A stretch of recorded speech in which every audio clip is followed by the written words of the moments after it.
a talk by Job Mashapa and Farai Madzima, and it's UX by Wire, designing the most loved product. Now, Job I met a few months ago, and I got to know about the awesome work that he's doing on the user design. And a bit about Job is he's a service design and user experience practitioner, and he's seen Agile and Scrum being practiced in a variety of projects. He has practical and academic experience in ICT 4D projects, UX, Internet of Things, and most importantly, real-life technological innovations. Job holds a PhD in information technology with a precise interest in user experience and change management. He's currently working with Free Thinking Business Consultants and has been appointed Research Associate at the Nelson Mandela Metropolitan University. A little bit, something personal about Job, he says he's a little bit adventurous, and I think that's probably an understatement because he says he's an adrenaline junkie. There's nothing but about that, and the adrenaline has been pumping in his veins ever since tea time started. Farai is head of experience design at Standard Bank. Some of you may know him. Currently, he leads Standard Bank's talented team of designers and researchers in Johannesburg. He has designed banking apps used daily by people across Africa. During his time in the UK, he designed digital products for the BBC, Audi, and the Virgin Group. And for those of you who may notice that he speaks a little bit funny, it's because he listens to too much hip-hop. You be the judge of that. Please help me welcome Job Mashapa and Farai Madzima with UX by Wire, designing the most loved products. Thank you. Thank you very much. Awesome. Great to be here. Hello. This is the two of us. I think, yes, all the things that are up there have been said. The thing that hasn't been said is that we're both made in Zim, which is pretty, although we've been deployed in South Africa. Is there anything that you wanted to add? Actually, she introduced me more than I could have done myself. Awesome. Cool. Awesome. Thank you very much. The only thing that I wanted to add is I also organize a conference called Pixel Up, which is for designers. Later this year, we're bringing designers from Facebook and Twitter to come and share with us, which is going to be fantastic. So a bit about you guys. Who do we have with us? So please clap your hands if you are a PO type person. Cool. Scrum Master type person? Wow. Okay. Developers? DAs? Oh, awesome. Test folks, QA. And are there any other designers in the house? UX. We are a minority, boss. It's cool. But that's okay, because we're all learning. And this is an important thing. I love events like this because, having Henrik come out here to talk to us, these guys are working at the bleeding edge of the kind of work that we're trying to do with software and the ways of working that are emerging. And events like this help us to kind of share some knowledge and to learn, so it's fantastic to be here and to be able to share some ideas with you. Today I'm here to talk about a problem that exists between us as the different disciplines that I've mentioned, including design as well, which is that we struggle to talk to each other properly. So what happens is that we might be using the same language, but we might have different meaning. We're not saying the same stuff. And in particular, we get confused when we look at these three words. There are many arguments, many interpretations of what this means, how we should do it, who should do it, when are we done, when have we delivered this thing? Can we, Henrik was saying, can we even ever deliver this thing? Is it is it something that we can do? So what happens is, when you've got words and people aren't understanding them, so some folks have the idea, people like us who like to draw, we like to say, well, show people a picture so that everybody gets a shared understanding of what is meant. So some people will do it with food. And they will say, this is your MVP. Some folks will say, no, this is your MVP. I've seen a Batman version. of MVP. And there is also this version of MVP, which has been making a lot of rounds and was originally drawn by Henrik. I didn't realize that he had drawn it until literally like yesterday when I was looking things up, and I realized that I'm going to be presenting this after the guy who actually drew the picture. But anyway, that's fantastic. So there's some great ideas here. So what happened is that, this picture was drawn a few years back, and then what started to happen is that people started to interpret it. And so there's some different interpretations, and there's some slight nuances here, which, I'll get into a little bit. But something else that happened is that somebody said, no, it's not even either of those. So it's not the top one, it's not the second one, and they had their own interpretation of this thing. What's weird about this is that even after we said the words are confusing, let's turn it into pictures so we can understand it a bit more, people interpreted it again, and they still confused it, right? So they still, what the hell, right? What actually is MVP, and how do we start to understand it? So I'd like to come back to the cars version, Henrik's version, simply because it has something that pertains particularly well to designers and to experienced designers, which is really important, which is the faces, the smiley faces.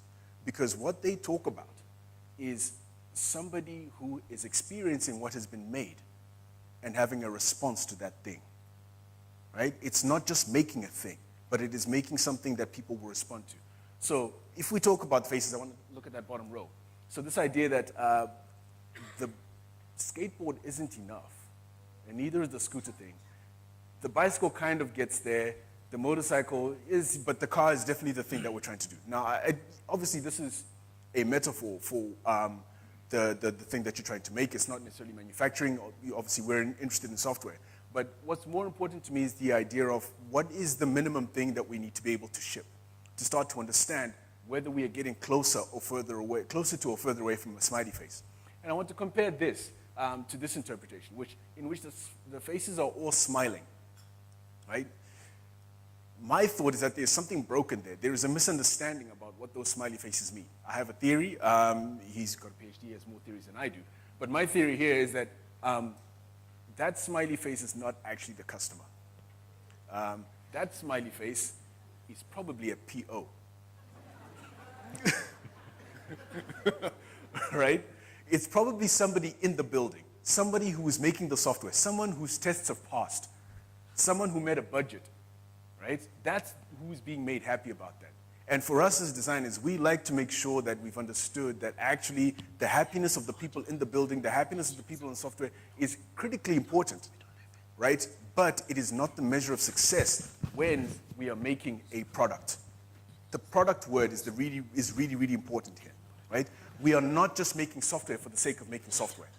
We are making a product. The distinction being that a product must be shipped and it must be experienced by somebody who is paying or potentially could pay.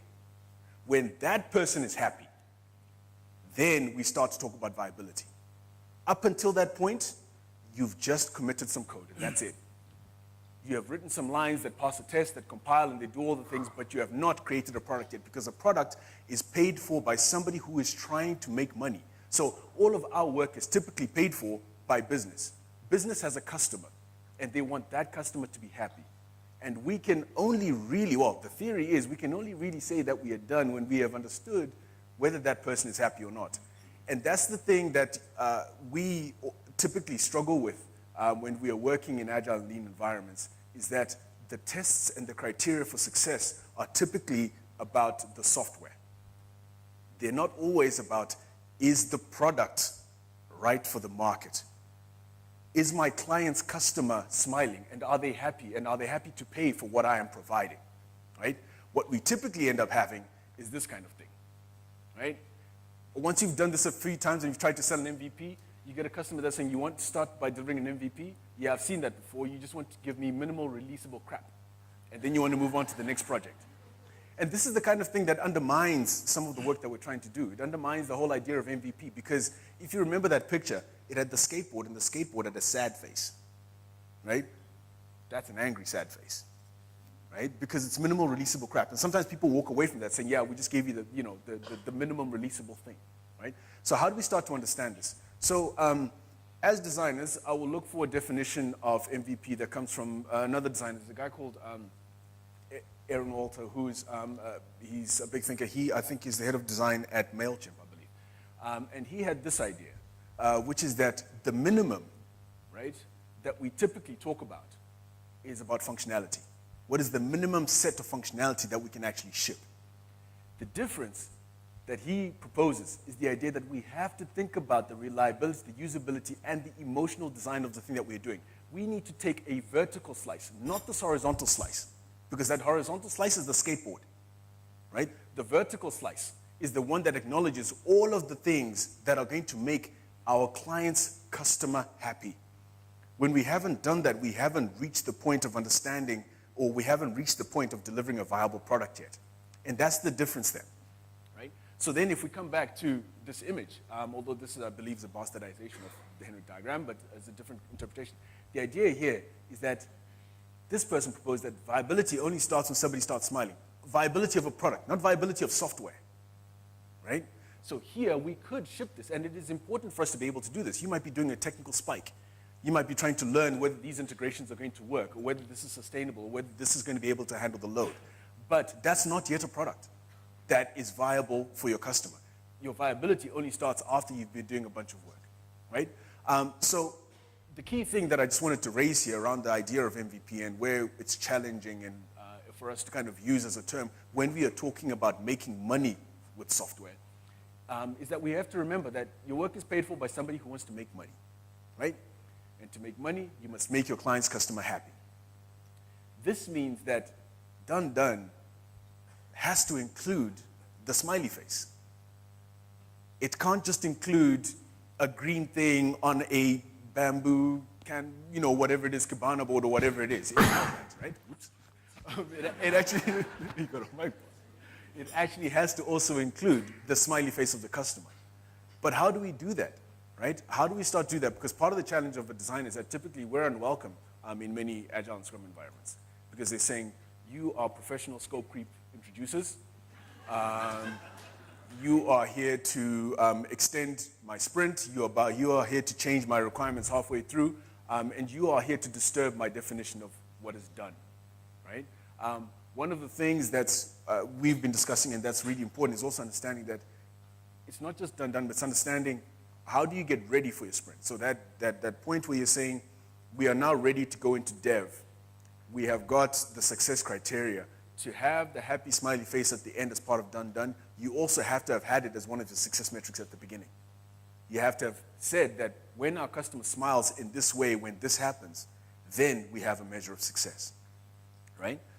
So the question then becomes, how do you know if you've made your business's customers happy? The doctor has an idea. Thanks, Farai. And hello, everyone. I'm going to start by pausing this thing to say, I would like to challenge most of the guys who are seated here to say Henry Ford never said, don't do user research. I've heard this is one of the most misquoted statements which says, you don't need to talk to users. Users, they don't know what they want. But I'll challenge you on two items. One of it is, how did you know what the users were going to say? If you didn't know about its users, how did you know that's the response that he was going to get to the users? Henry Ford knew every detail about his users. Number one. Secondly, there is a misinterpretation on the word horses. If we focus on the word faster, then we should be able to actually know. He interacted with people, and he understood their pain points. He understood their context. They wanted to move from one point to another point at a very quick rate. So that thing, please say Henry Ford never said, don't talk to users. He actually was one of the advocates for user research. My learned friends in the League of Fraternity have told me that there is a concept which is called willful blindness, which is when I move from one place to another place and I go and break the rules there while I'm supposed to know the rules. There is no ignorance there's no way that I can say I'm innocent because I was ignorant. We all are users at some point with our products. And as users and customers from our organizations, we always have customers. And our customers are always transmitting signals at each and every point. I enjoyed so much the work that I'm currently doing and that I've been doing in the Internet of Things. Signals are always there. We have users, we've got 5 senses and 10 to the power of exponential or whatever, who can reason and interpret what they want. The challenge which is there now is we don't listen to what the users say. We need to be able to listen and place our sensors at the rightful places where we can actually listen to what the users are saying at the right time in the project management life cycle, as well as respond to whatever we are saying. That's the thing that will make us move to a most loved product. If we ignore what the users are saying, then we might end up coming up with something which we just ship. It's not going to be a product. It's just going to be a piece of code which is going to be lying on the and dusty on the shelves. Then how do we know what the users want? Have we ever asked, what do users think and feel? We need to look at the moments of truth for each and every user. We need to be able to look at what is it that they see at each and every day basis. Because an experience in emotional design kind of thing is something which arises from what we have heard, what we have seen, what we are interacting with, and what we hear. We need to move away from momentary user experience where you're only looking at an incident when the person is looking at a product, but consider the cumulative as well as reflective user experience. Whereas in the reflective user experience, this is where clients start by comparing one product with another. All products these days, they are all the same, but what differentiates the products is what is the emotional experience that a client is going to get from your design, what the client is going to get from your product. In most cases, we are very good at looking at or finding out what users say and what they do. But we have never gone on to check what are their motivations for them to do that. What are the different situations? In most cases, we write our user stories. As a user persona, I would like to do this so that, but where is the context? How do you know that the action that you have put in between is the rightful thing that needs to be done? So we need to consider the rest of the whole life cycle of the client so that we should be able to determine the situation which they are in, as well as coming up with the right solution. We need to understand the customer's pain points as well as their gains and expectations. There is quite a lots a number of ways that we can do that. And if we look at those, I've just put a few of them on the grid so that we should be able to see and pick. When we are considering the behavioral aspects of the users, what are the things that we need to consider? When we are looking at their attitudes, what are the things that we need to consider? How many of us have gone to the app review just to check what are the users are saying about our products? There is a lot of comments which are coming from the app reviews, but in most cases, we don't look into those. There is quite a lot that's circulating on social media, but we choose to switch off and not listen to those signals. So we always need to place ourselves in the positions where we are actually listening to what the users are saying, what signals are they transmitting, and be able to harness each and every one of those. Getting all this information is not enough. If you get quite a lot of information and you just sit with it, it's not going to transform your organization or your products into the most loved product. Not everything in a color, which is colorless in a glass, is water. You might end up drinking hydrogen peroxide, thinking that is water and that is going to be very hazardous to yourself. Where are we coming from? You might see there's a huge number of people who are walking into the branch, for those who are from the banking industry. Then you say, well, the best solution is because Bank X introduced a number of ATMs in the branch. Then let's follow suit. You'll be surprised that when the time comes, you still get a lot of people who are actually still coming to the branch. You need to understand what is the motivation, what is the reason, what is the situation, what is the context that is making the people come to the branch. and actually do whatever they are doing. So we need to be able to interpret, just like you have your signals coming from different transmitters, then they get to be assembled in a gateway, then there is analysis which has to be done. Once you analyze, then you should be able to pick the patterns. And most of the information that we get from stats, that we got from Google Analytics and all those behavioral items, usage and stuff, they only point us to what is happening, but they don't tell us why. We need to go an extra step, which is analyzing as well as addressing the patterns so that we understand what exactly is happening and why are things happening that way. Once we do that, then we should be able to look at the functional aspects, reliable aspects, as well as the usability aspects, as well as the emotional design aspects.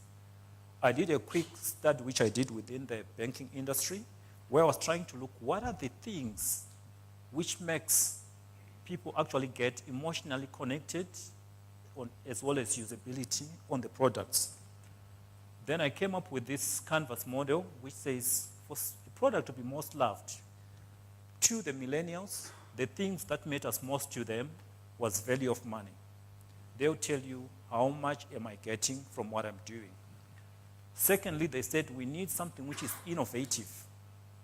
That was for the millennials, and something which is actually usable and convenient. When you look on the other segments of the old folks, they actually said what matters most to us is the level of trustworthiness. How trustworthy is the organization to us? So that before I go on to do this, I need to make sure that I'm investing where there's no one who's going to mess up with my funds. So MVP is only achieved, the MLP is only achieved when we start singing from the same hymn sheet.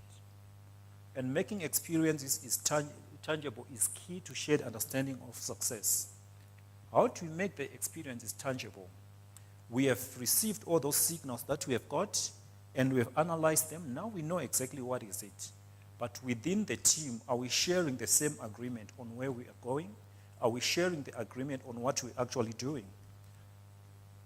I'll share with you one of the things that we did from one of the projects which I worked on.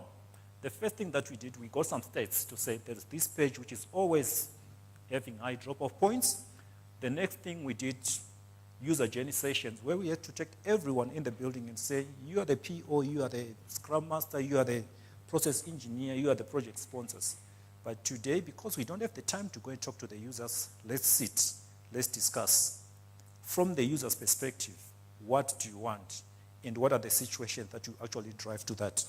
That only took us about 2 hours, and we managed to map the user journeys. From there, at the end of day one, we actually did some sketches. And move around in the team to say, so there was internal validation. What will you think about this? This served the first basis of singing from the same hymn sheet. Once you're talking documents as well as once you're just throwing words to each other, you might be creating different pictures. But once we start seeing the same picture, then someone will tell you, this does not work on me. I don't like this way. Then the other person says, I like this way. Day two, we actually gave them a bit of life, the sketches, and took them into the lifts. Placed them on the different lifts as well in the canteens. A lot of phenomenal feedback actually came from here, where a lot of people will come and comment. They will write whatever they think. That was feedback. Some of us might say, no, we don't have high traffic on the lifts and everything. This is where the aspects of remote user testing will come into play. There is a lot of software that we can use, Loop 11, Crazy Egg and stuff, which you can actually deploy to your clients so that they should be able to tell you what's going on, and you will be able to analyze from there. Then once you have received the census, the next thing that you need also to do is to respond to what you're getting. Do you know why most of the low-cost airliners are actually succeeding? One of the reasons is because they are responding to the market changes. They went on to say, let's create something by removing everything that people do not need, as well as by reducing the cost and raising the client experience. The guys like Mango, as well as the rest of other low-cost airliners, Fly SA Fair, they introduce the pay-as-you-use. You want to bring so many luggages, bring them on. But if you want to stick at a low-cost thing, you just walk in, you don't have any bags to check in, your cost will go low. But when you want to increase something, then you have to increase the cost. They realize someone from just traveling from here to Port Elizabeth is 1.5 hours. Who needs to eat? Let's take off the meals, reduce the cost. By so doing, they actually came up with one of the loved products from the people's perspective. So when you listen and respond to the customer signals, you're likely going to ship the MLP. Then Farai, you still have a few minutes. Very cool. So the idea of most loved product is also not just it's not a process or a role thing, right? But rather it's a culture thing. So part of what we've heard about, the Spotify rhythm, for example, that is not, the aspects of the organization that those processes touch. It's almost everything, right? It's not just the case that we have put this piece of governance in, so now we're going to get most loved product, but rather it's a change in the culture of the organization. So, for example, where I work, we had a very big release earlier this year, and one of the things that we had to do for that release was to talk about what the most important thing, what the most impactful thing from that release was. And for me, I stood up and I kind of said to the team, the thing that I've loved the most is that I'm hearing so many people coming to me, calling me, WhatsApping me, coming to my desk and bitching about the design. And this is everybody in the building. And people were like, well, why is that? And I said, well, when everyone's bitching about the design, it means that everybody cares about it. Everyone is starting to think about it. I may not be listening to what they're saying, but I'm happy that they're talking, right? And this is an important thing. It's just an idea that, all the people who kind of put up their hands in all the different roles, every single thing that you are doing has an impact on the ultimate experience of the product, right? So, for example, there's a talented lady called Marley on our team, and what she did was, she's a designer. She put up a racing matrix, and she worked with her feature team to kind of understand what is, who does what in the team. And what she started to kind of reveal to everybody was, even if you're a PO, even if you're a test, even if you're a dev, when it comes to the design, you have a role to play. You are doing something that has an impact on the experience of the customer. And that's one of the most important things that will help us to get to understanding, how do we get to MLP. So the reason why we are loving the opportunity to have come here and shared with you is just the idea that even though we're a minority as designers, the fact is that you guys probably have one of the most important impacts in terms of the quality of the experience that is created. And you guys are the people who do the most measuring in terms of when the work is done or not. But what we are missing is that conversation between us that says, well, how do we know that we are done? The definition of done in the dev world is I've passed my tests and my software is delivered on time and on budget. But for our customer, we have to talk together, right? We have to be able to have an impact or an input into defining what is done, so that what we ship is not just another piece of software, but rather that it's a product that our customers will ultimately love. So, it's paid for by your business, so it must be something that makes your business's customers happy. And so, coming back to this, that happiness piece, again, is, that middle piece where the smiley face is, and I just wanted to remind us of that, is that, this diagram, it's a metaphor, but it can be misleading in terms of understanding what the MVP or the most loved product should be. The minimal lovable product has to have a smiley face next to it.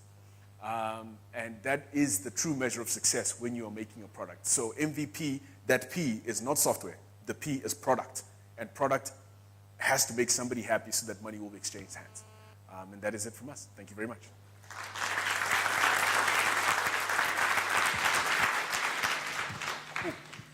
Can we take questions? Yes, please. Are there any questions? I think there's a gentleman over there in the middle.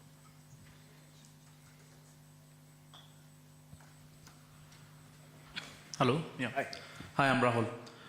So as a UX person or as a design person, whom you consider as a client or customer?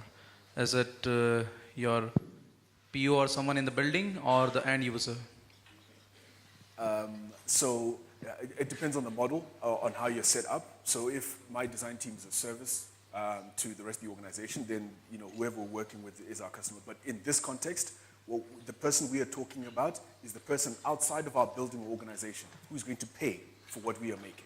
So whether that's the person who's using our internet banking or the person who's downloading our app or visiting our website, that's the person who needs to have that smiley face.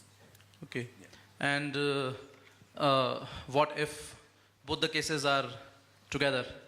So that person is in building as well and is using the product as well.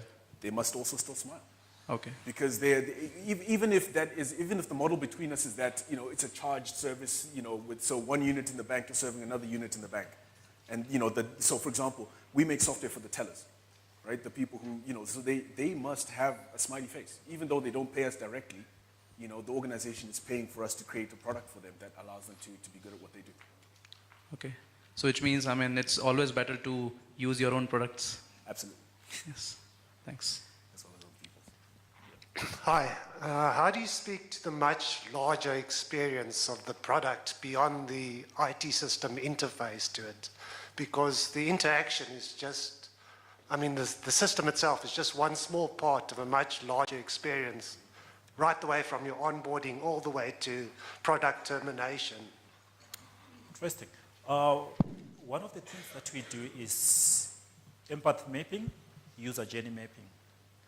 We strongly understand that from a user experience perspective, if I'm to define the difference between user experience and UI, which is the one that is aesthetic looks, user experience is, user interface is me while I'm standing like this, in my suit, quiet, I haven't spoken to you. Whereas UX now begins, the moment I open my mouth, I start interacting with you, how I'm going to make you feel. That's the user experience. And one of the things that we do is, how do you empathize and actually look at the different touch points? What is the motivations? What is the situation? What is the moment of truth which prompts the person to go onto that interaction phase? So I have a model which I did, which looks at user interface from the anticipatory user experience, as well as the UX during usage and post-usage, where you can actually look at the different phases and the different aspects which actually influence the user experience at each and every one of those points. So it ceases to be user experience mainly, but client journey from the different situations and the different triggers which prompts them to make an interaction with the system. If I may just add to that. So, cool. Fantastic. Thank you very much.